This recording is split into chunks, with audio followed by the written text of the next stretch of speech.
नमस्कार, आप देख रहे हैं दैनिक जनतक। कुछ कर दिखाने का मन में हौसला हो तो कठिन परिस्थितियों में भी आगे बढ़ने के रास्ते मिल जाते हैं। इस बात को सच कर दिखाया है दुर्ग की दिव्यांग शिक्षिका के शारदा ने।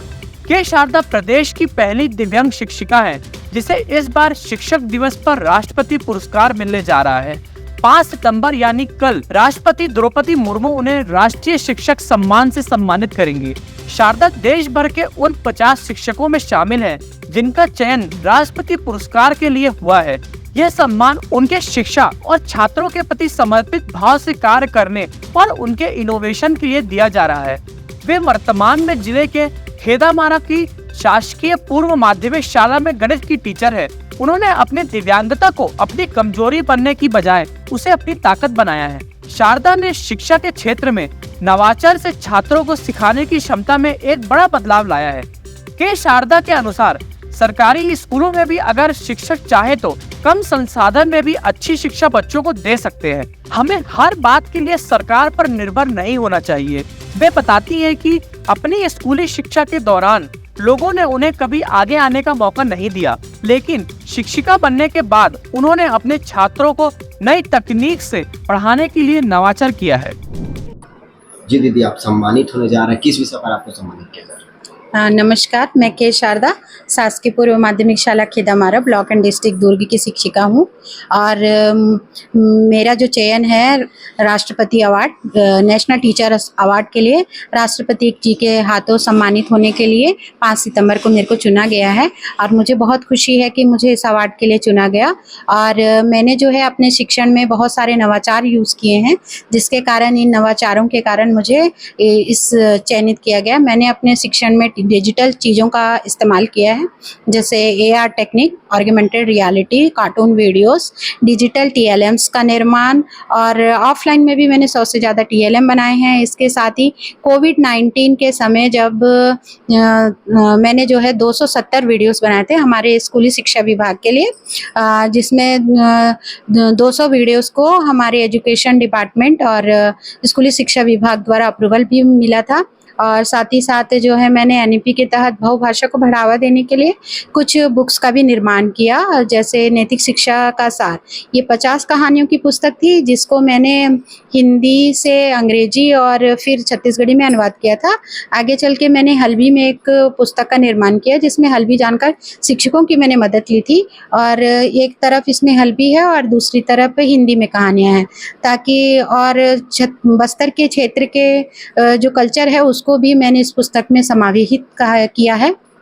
और मैंने अभी लेटेस्ट एक दिव्यांगजनों पर एक पुस्तक लिखी है। चूँकि मैं एक स्वयं ही दिव्यांगजन हूँ तो दिव्यांगजनों को समाज में सकारात्मक पहल बने और जो हमारे यूनिक ID कार्ड और हमारा जो डिसेबिलिटी सर्टिफिकेट कैसे बनता है, हमें कौन कौन से स्कॉलरशिप प्राप्त हैं, जो भी योजनाएं हैं उन सभी को समावेशित करते हुए मैंने एक पुस्तक दिव्यांगजनों पे बनाई है, दिव्यांगता चुनौतियों से अवसर तक। और साथ ही साथ इसमें मैंने 15 ऐसे दिव्यांगजनों की स्टोरी को लिया है जो अपनी कठिन परिस्थितियों के बाद आज एक समाज में सक्सेसफुल जीवन जी रहे हैं। तो इनकी कहानियां समाज को प्रेरणा देंगी आगे बढ़ने के लिए, क्योंकि कई हमारे युवा पीढ़ी ऐसे हैं जो छोटी सी मजबूरी या छोटी सी परेशानी आने पर गलत कदम उठाते हैं। तो हमारी ये 15 दिव्यांगजनों की स्टोरी उनको ऐसे प्रेरित करेगी कि कठिन परिस्थिति से कैसे निकलें और कैसे समाज में अपना एक मुकाम बनाएं। मुझे बहुत खुशी हो रही है कि मुझे इस इतने बड़े पुरस्कार के लिए चयन किया गया। ये अपने आप में एक बहुत बड़ी उपलब्धि है। अभी छत्तीसगढ़ में शिक्षा का स्तर और कैसा होना चाहिए, इसको बेहतरीन बनाने के लिए सरकार को क्या करना चाहिए? इसमें और अच्छा ये हो सकता है कि हमें मतलब सरकार के द्वारा कुछ डिजिटल चीज़ें उपलब्ध कराई जाएं, जैसे लैपटॉप की व्यवस्था। और इससे क्या होगा, बहुत ही ज़्यादा सुधार आएगा। हम लोग बच्चों को ICT से परिचय करवा पाएंगे और शिक्षा का स्तर में बहुत ही बदलाव होगा।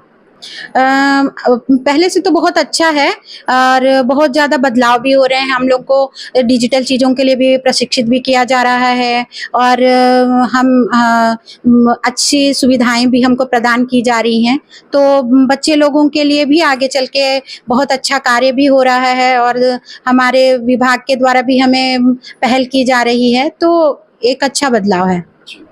शारदा मैडम, उनको 5 सितंबर को राष्ट्रपति महोदया दिल्ली में सम्मानित करेंगी। हम सबके लिए बहुत ही गर्व का विषय है। दुर्ग शिक्षा की नगरी है और यहाँ पे जितनी प्राइवेट स्कूल में जितनी मेहनत होती है, हमारी शासकीय विद्यालय भी उससे कम नहीं है। मेरिट में भी हमारा लगातार बच्चे आते रहते हैं और शारदा मैडम हमारे बाकी टीचर्स के लिए बहुत ही प्रेरणा का स्रोत हैं।